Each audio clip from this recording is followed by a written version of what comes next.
નેહલભાઈ, આજે કોંગ્રેસ દ્વારા છે તે આજી નદીમાં સફાઈ કરવામાં આવી હતી. શું કહેશો?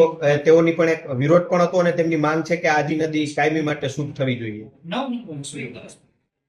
કોંગ્રેસ કંઈ કરે છે તે સૌથી આનંદની વાત છે કે સાફ સફાઈની સૌથી વધારે જરૂરિયાત કોંગ્રેસ પક્ષમાં પોતાનામાં છે, છતાં પણ આજી નદી કોંગ્રેસ સાફ કરતી હોય તો ખૂબ સારી વાત છે.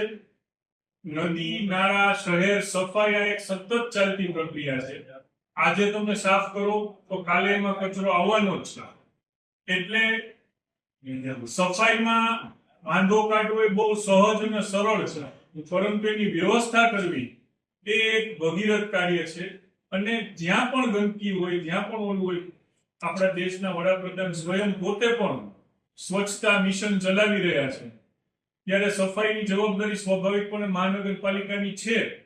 અને આજી નદીથી માંડીને દરેકમાં ચોમાસું આવશે, ગંદકી બહારથી પણ તણાઈને આવતી હોય છે અને એની દર વર્ષે સફાઈ થતી જ હોય છે. એટલે કોઈ એક દિવસને પકડી અને એને હાઇલાઇટ કરવું આ જે કોંગ્રેસની પ્રકૃતિ છે એના ઉપર કઈ વિશેષ કહેવાની જરૂર નથી, લોકો સમજે જ છે. કચરા જામેલા છે એ દ્રશ્ય જોતા લાગે છે કે આજકાલના નથી આ. કારણ કે કચરાના ઢગલા છે. પ્રી-મોન્સૂનની કામગીરીના દ્રશ્યો આપ સૌએ પણ ભૂતકાળમાં બતાવ્યા છે. અમારા દરેક વોર્ડના કોર્પોરેટર સામૂહિક રીતે પ્રી-મોન્સૂનની કામગીરી કરી રહ્યા છે. અને સ્વચ્છતા માટે જેટલું ભારતીય જનતા પાર્ટી અને મહાનગરપાલિકાના લોકો જાગૃત છે એટલું વિશેષ કોઈ જાગૃત છે નહીં. કોંગ્રેસ તો એક દિવસ આવે છે, કાર્યક્રમ કરે છે અને પાછી 29 સુઈ જાય છે. આપણી મંદિરનું કીધું છે મંદિરમાં રાજકારણ ન કરો, કારણ કે તમે જીતી ગયા પછી તમારી મન્નત પૂરી કરવા ધજા ચડાવો છો. અને એ જ રામનાથ દાદામાં જયારે ગંદકી અને ગંદુ પાણી કચરો આવે છે તો મંદિરનો મુદ્દો પણ ઉછાળ્યો છે મકબૂલ દાદાનો.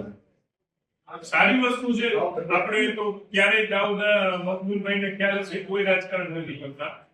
રાજકારણ જે લોકો કરી રહ્યા છે એ રાજકારણનો જવાબ આપશે. અત્યારે જે સ્વચ્છતાની વાત છે એ અંગે મહાનગરપાલિકા કેર લઈ રહી છે. નેહલભાઈ, આપ માનો છો આજી નદીની કાયમી ચોખ્ખાઈ થવી જોઈએ? કારણ કે રામનાથ મહાદેવ મંદિર સાથે રાજકોટના દરેક લોકોની આસ્થા જોડાયેલી.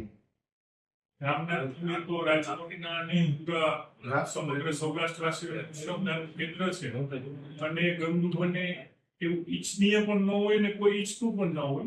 એટલે એની વિશેષ કેર લેવાઈ રહી છે અને આગામી દિવસોમાં એની યોજનાઓ આકાર લેતા જોઈ રહીશું. અને સ્વચ્છતા માટે પણ સમગ્ર દેશમાં એક બહુ મોટું મિશન ચાલુ થઈ રહ્યું છે. આવતીકાલે રાજકોટ કોર્પોરેશનનું જનરલ બોર્ડ છે એમાં પણ આ અંગેની આ વિશિષ્ટ જે કાંઈ અમે લોકો પગલાં લઈ રહ્યા છીએ એ તમારે ધ્યાન ઉપર આવશું.